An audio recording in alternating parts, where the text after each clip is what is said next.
Welcome to Configure It Done, the podcast where SAP leaders share real insights, proven strategies, and stories from front lines of major SAP transformations. Get inspired, get informed, let's get it done. Welcome back to the Configure It Done podcast. Today we've got David Lowson with us. That's how you pronounce your last name. Lowson? Yeah. Yeah, okay. Well, I've been calling you Lawson all this time. It's a misspelling of Lawson. Yeah. Somebody did it wrong on a birth certificate once. They couldn't read it, so it became Lowson. Yeah. David Lowson. Okay, There we go. And you're new to Australia, and I understand you've been with Capgemini for 20 years? 21 years, yeah. So for the listeners that don't know, David, are you able to give a bit of a background on your career and basically what you're doing here? Yeah. And what am I doing here? I have been doing ERP for a long time. I was a very poor engineer. Got selected for the ERP project in 1991 or something, back in the day in my factory. Then decided that I was better than consulting the people who were buying, so I transferred off to a consultancy, which was just starting very naively of me, and we grew that. We sold it to a big systems integrator in 1999, stayed with them till 2005, then joined Capgemini, and been there for the last 21 and a bit years, starting off as sort of practice lead in the UK, and then... Where you're from, right? Yeah, I'm from Britain, yeah. And then spreading out a bit to other packages, Oracle, Salesforce, etc., Maximo.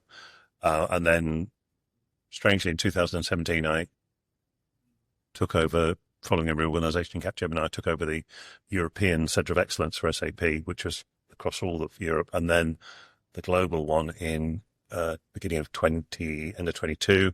I did that to the end of 23, and since then I've worked in America and around Europe, and in middle of 25, I came over to look after the packages business in Australia, and I guess the whole thing is that we've acquired companies, and we had a heritage company across SAP, Microsoft, Oracle, and it's really about aligning it and growing it and allowing it to reach its full potential. I mean, there's got a lot of good stuff in it, but Capgemini is one of the big three global implementers, and we need to present that image, and that's my experience. So it's fair to say you've got a bit of a global view, I suppose, of SAP? I think at the moment I've got a global view, for sure, because that's what I've been doing for the last 7 or 8 years. And I think that is a pretty unique perspective, because there aren't many companies will allow you to have a role looking after all SAP everywhere, across everything from strategy through application support and specialist things such as testing. So I had a very big view of everything that was going on.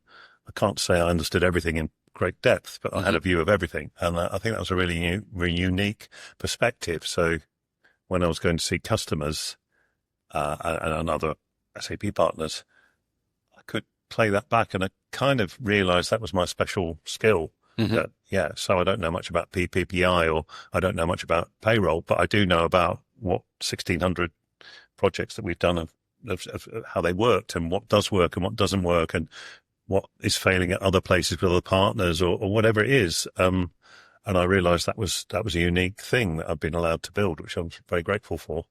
And I'm still well connected to the global team through regular updates, catch-ups and slide decks. So I know what's going on, but I guess I'm not seeing so many customers in America as I was just 6 months ago. But so my knowledge will slightly dim, but I'm still pretty well connected. Yeah. So let's focus on that global view then, David. You mentioned 1,600 projects that you've indirectly or directly been across. When we first met you, you beautifully gave a view globally of the SAP market. I think there's 32,000 customers and 400 big ones, I think. But can you share your view? My worldview, yeah, your worldview. So I segment the SAP market a bit. So I start with the very, very big ones and global majors, and I reckon there's about 400 of those. And they're turning over more than 10 billion, and they have SAP. Pretty well all of them have SAP, and pretty much all of them have grown up over a long period of time. So it's a bit fragmented, possibly a bit bespoke with quite a lot of technical debt, because quite a lot of people in the 1990s. And they were looking at the date because everything's been driven by the move to S4, and they were looking at the final date, which was 2025 to start off with, and then working back and working how they get there. Yeah. And because of their legacy, a lot of them were looking at a sort of quite a large transformation to move forward. There's some that weren't, but the largest proportion was doing that, and they drove the SAP market for the last few years. There are less of those companies in Australia and New Zealand than there are in other places. So there's more of them in Britain than there is in the entirety of Australia and New Zealand. A lot more in Germany, a lot more in America. So there aren't as many in Australia and New Zealand. That was driving the growth of the market. And I always then think that the market is kind of looking at when they've got to get it done and then working back to when they've got to start. And they had to start. Then you've got the next size down, which is sort of 10 billion down to $1 billion or something like that. Mm-hmm. And there's a few thousand of those. And they are now the ones that are driving the new opportunities and the new roadmaps and things like that. The large ones are still going on, and they're changing vendors and adding things and stuff like that. They're not decreasing yet, but they're sort of steady. And you put out like the middle market. The middle market, but big middle market. I think a lot of people call them large customers. Certainly in Australia and New Zealand, you'd call them big. Yeah. And they're now underway or starting to get underway or planning or whatever. Most of them are now thinking and moving forward. Utilities tend to do that kind of stuff. And there's a lot of them that's driving a lot of the market at the moment. Mm. And then you've got a lower tier of customers, which are the sort of SME market, who are probably a lot more standard, probably only got one instance of SAP, don't need to start yet because they don't need to finish yet. And that's a big wave yet to come, but that's more in the smaller clients. So I think the market was initially driven by the large ones, and some of the mid-sized ones have had to transform, and there's still a bit of new business knocking around. The mid-sized ones are now driving the tenders and the amount of work and the roadmaps, and then the rest are yet to come. And I think that will be some kind of enormous wave that will break. But I suspect there'll be a lot of automation and AI and things like that driving the migration there, because it won't need as much reorganization. So I think that's still to come, largely. Yeah. Okay. You've touched on Australia. You've been here for six months, is that right? 7 months with a bit of a holiday in between, yeah. 7 months with a bit of a holiday. And you mentioned, obviously, there's not many of those kind of big customers here, but your first 7 months, what's your impression of Australia, and what are the kind of key differences that you see? Well, there's a few things that strike me. I would say it's a little bit behind. I've seen waves going through countries all over the place. So Germany, incredibly logical. Clear, I can't put an accent on at this moment, but they started working through this stuff very early. They probably went first. Mm-hmm. I think the Scandinavians went next, who were probably a mindset, a lot of manufacturing companies there as well. Then I think that's gone to the UK and France, and America has arrived a bit later, but is there now, definitely. Mm-hmm. And I think Australia was probably the next to go. And I think they were a bit behind the rest of the world. Germany, the minute they heard it announced, they started planning. Maybe other places spent a bit more time to understand it or whatever. That sound very German. Yeah. And so I think it's to do with the type of industries and national characteristics of the places. And you can't underestimate how close SAP and the German manufacturers are. They're basically in each other's offices all the time. And so, that they probably knew what was going to happen. They started planning it. They said, it's gone in waves. And I think it's also a bit by industry. And the industries that are disrupted the most are the ones that do stuff quickest. So the move to electric cars or decarbonisation or retail. And then there aren't any car manufacturers in Australia and New Zealand, so they didn't have to go because they're not being disrupted by new supply chains and stuff like that. So, and the number of global companies, and I know there's miners who are global, but there's a lot more truly global companies in other countries than there are in Australia and New Zealand, and that adds to the complexity. So, a lot of the work here is more self-contained, so they tend to be a bit simpler. So it has been a bit slower. I would say the other thing, and I think that generally speaking, the market here is cautious, steady, sensible, not quite as bullish and gung-ho I think that reflects to the geography being very large and people having to move around. If they lose their jobs, they've got to move quite a long distance. So they don't want to lose their jobs. They don't want to do anything daft. And they're not going to push something that's radical. Yeah. So they're steadier and they tend to take things in steps. They take cautious steps rather than, right, we're going to do this. And I think that's true. So things are spread out a bit longer and there's many more breaks and things like that in the actual process, which I've noticed here. And it's a very networked market. So everybody knows everybody else's business and whether it worked or whether it didn't. And I think that has an effect as well. I mean, if something's gone wrong somewhere, everybody else knows about it. And sadly, bad news seems to travel much quicker than good news. Yeah. So, it puts brakes on things and people have rethinks. And I think that's a nature of the sort of state-based SAP ecosystems that you got, that everybody knows each other. If something goes wrong, they go, oh, that didn't work. And then they get cold feet. And the markets in other countries are just so much bigger and the mobility is so much greater that I think that's it. And I think really, if you're in America or Germany and you will be famous for doing something exciting and that balances above the Australian, well, everybody will know I failed sort of thing. And it's just a balance thing. Mm-hmm. Yeah.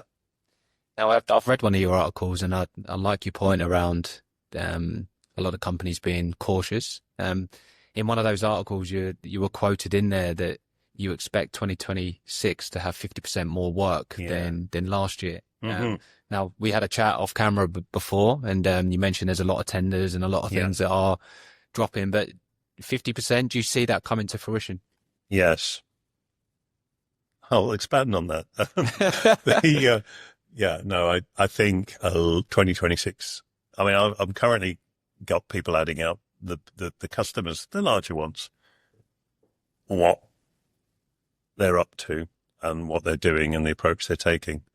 And at the beginning of 2025, I think you just said maybe a third have started or less than a third. I think that's ticked over to about 2/3. Wow. As we get through 2026.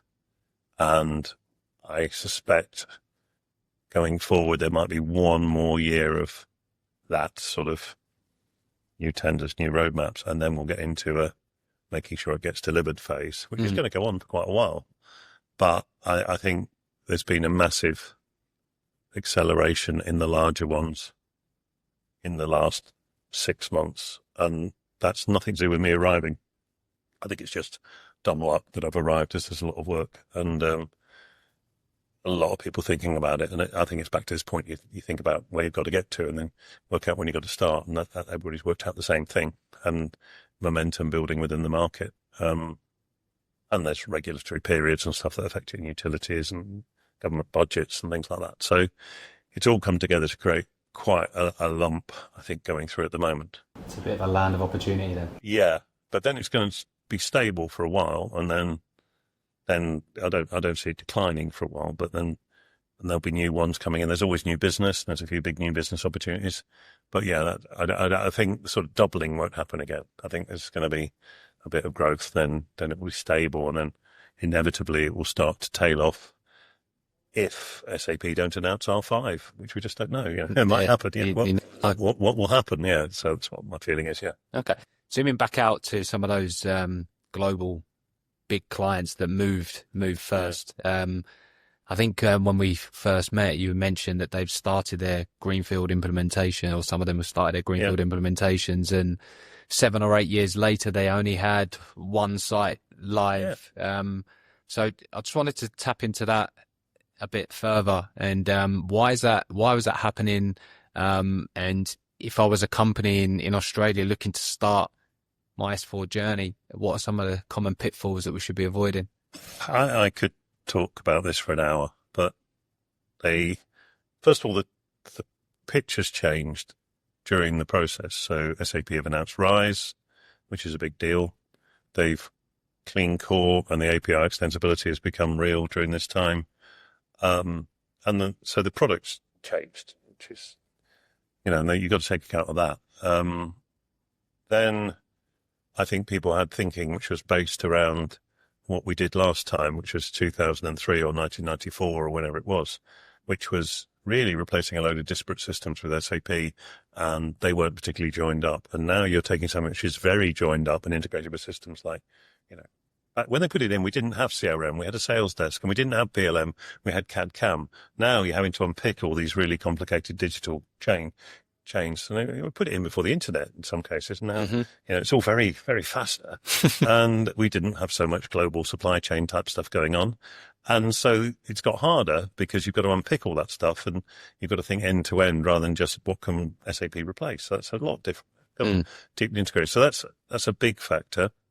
I think the whole market understood what it took last time and remembers what it was like, and probably don't want to do it again. So they're a bit concerned about that. A lot of people, I remember what that was like. We had to work really hard, and I lost 2 weekends and things like that. And so there's a bit of that going on. Everybody's older.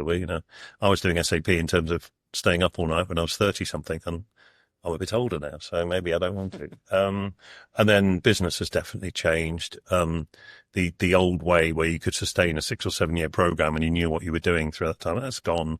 You'll change finance directors. You'll change. Your business will change. You'll reorganize. It's very hard. You're always hitting a moving target. So the idea that you can build a template and roll it out and it's going to sustain it right the way through and you design the right thing, gone. You've got to be more agile, quicker, adopt the clean core stuff, go faster, chase benefits. It's changed. And I think I feel a bit sorry for some of the people who started before the product changed so much that they've now got to relook at it. I feel that's something that wasn't their fault. They went first. Nobody knew. I do think some of the people who went for a huge moonshot in the first place. Maybe we didn't know, but anybody trying one now probably is misguided if they just look around. I mean, I've seen customers who are going, every customer thinks they're special and they'll do it. And the reality is, find me one and tell us why you're any different from the ones that haven't done it.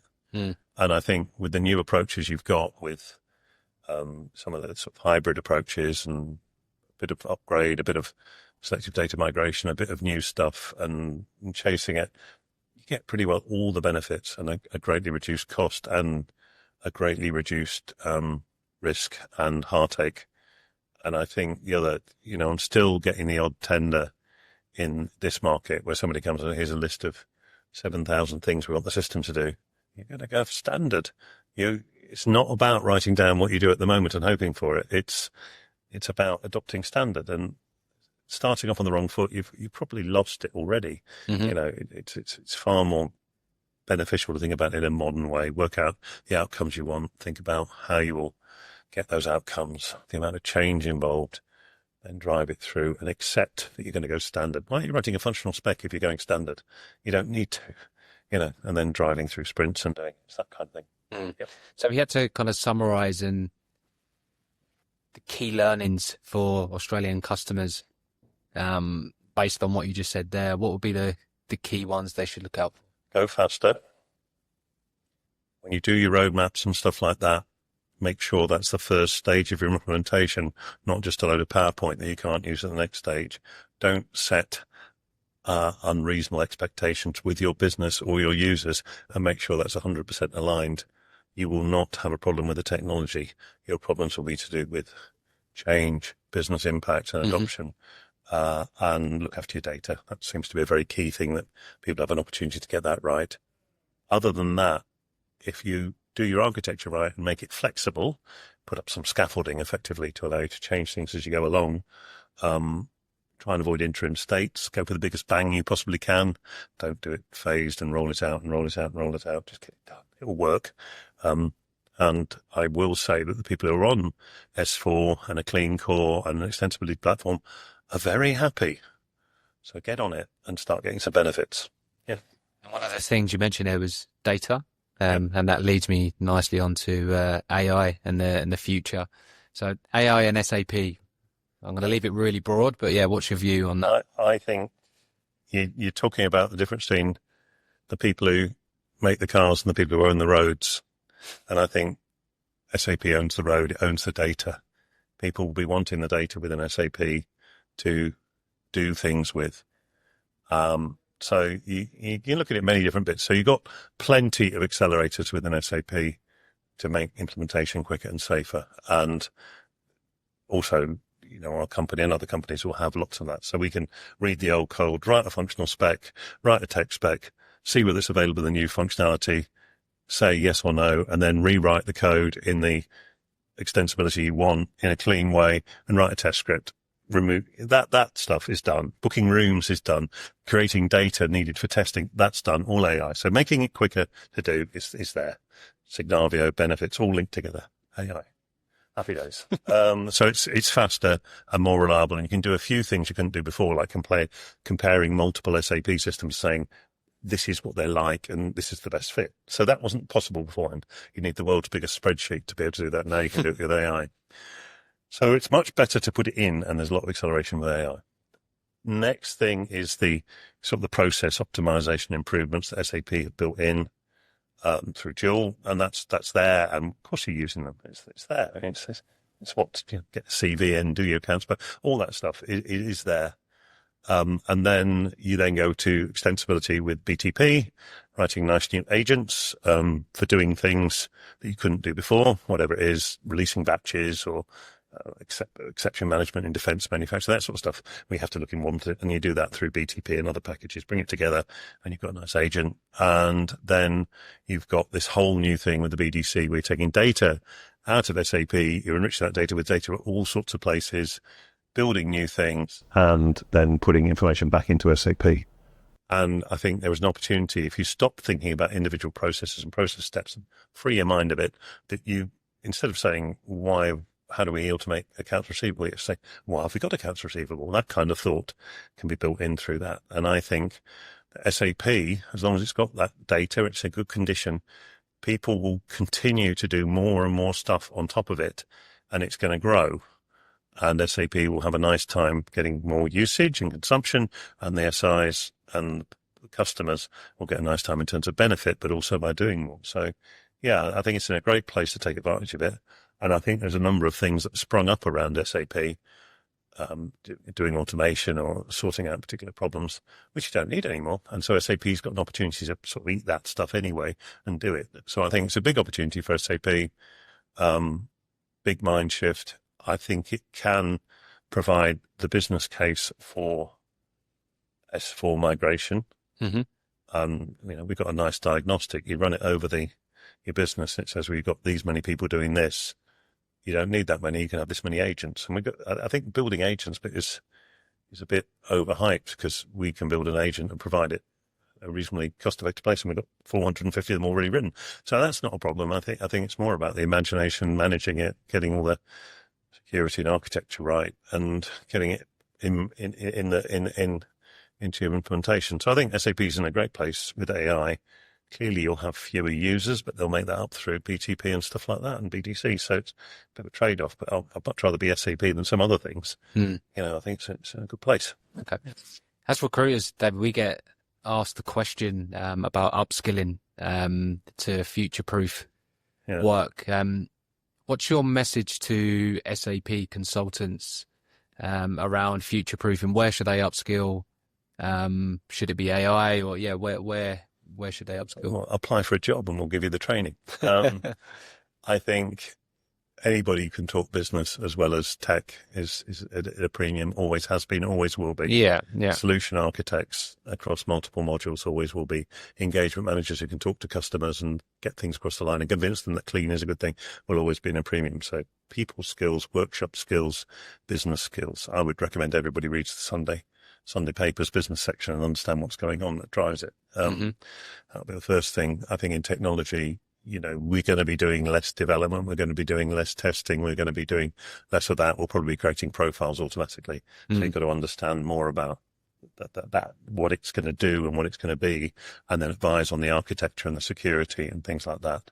And then in terms of modules, Australia is big. So it has a lot of transportation management, has a lot of planning, it has a lot of EWM. Those seem to be big areas rather than sort of the manufacturing side of things. I like group reporting. I think that's got a bright future to allow flexibility, event-driven stuff, multi-cloud. Yeah, though cloud ALM, I think is going to be an enormous thing. And I think eventually we're going to see a move to DevOps for most SAP exploitation. So understanding how that all works and fits, and Scrum mastering and things like that. I don't want to be cruel, but if you're just sitting there thinking I'm going to be the last basis man in the country who knows what I'm doing, and I haven't taken account of RISE, and I haven't taken account of all this new stuff, you're probably mistaken. Yeah. Get moving, get on with it. You can sit in a niche for a while, but eventually it will go. So yeah, that's sort of stuff we want. There aren't enough new SAP consultants being. I don't need to breed SAP consultants. I don't know what I know what you mean. Yeah. there aren't enough new ones coming through in this country with the right communication skills. And I think it's a huge opportunity for people's careers. They can accelerate fast because you're kind of in white space moving out, and get on with it and join and get on with the program. I'd love it. People with old thinking will slowly disappear, I guess. Yeah. And lastly, David, I don't normally ask this question, but I will here. But obviously, there's a lot of customers yet to move. Yeah. If they did, why Capgemini? I'm not going to advertise. I think you should consult widely with the market and get some different opinions, and they'll be very different. And I do feel that everybody's got something to sell, and that probably includes me. So you've got advisors will advise, technologists will technology, whatever, and they'll all have their own approaches. So consult very widely. But I consider us to be one of the two partners globally who can do everything you'll need to do it. And we've got all that experience. So why wouldn't you talk to us? At least have a chat. You might disagree with what we say. You might find it's not suitable for you, but have a talk. And that would be it, really. I mean, I'm not going to say, we're better than everybody else. Everybody can be good, but have a talk with us and see what you think. And I've met probably half of the top 80 customers now. And yeah, they might not want to go with us or work with us, but at least we've probably sparked off a few debates and stuff like that. And I think that the use of multiple partners in account is good. It challenges, it reduces cost, it brings in new ideas, and it keeps us all on our toes commercially. So I'm sharing with people like that. I want to shake up the market. I'm not going to be around working forever. And if I leave Australia in a few years' time and they're doing SAP faster and they've turned it into a true digital platform that delivers benefits, and it's kind of shaken off some of the stuff that's grown up around it, and everybody's coming along and going, well, let's change the SAP system to this new pricing or a new tariff in utilities or a new go-to-market or a new supply chain, my work here is done. I'll be very happy with that. And that'll be good. Excellent. David, thank you for coming on. That was brilliant, really insightful. Thank you. I enjoyed it. Those questions were easy. I've had harder ones. There we go. Thank you very much.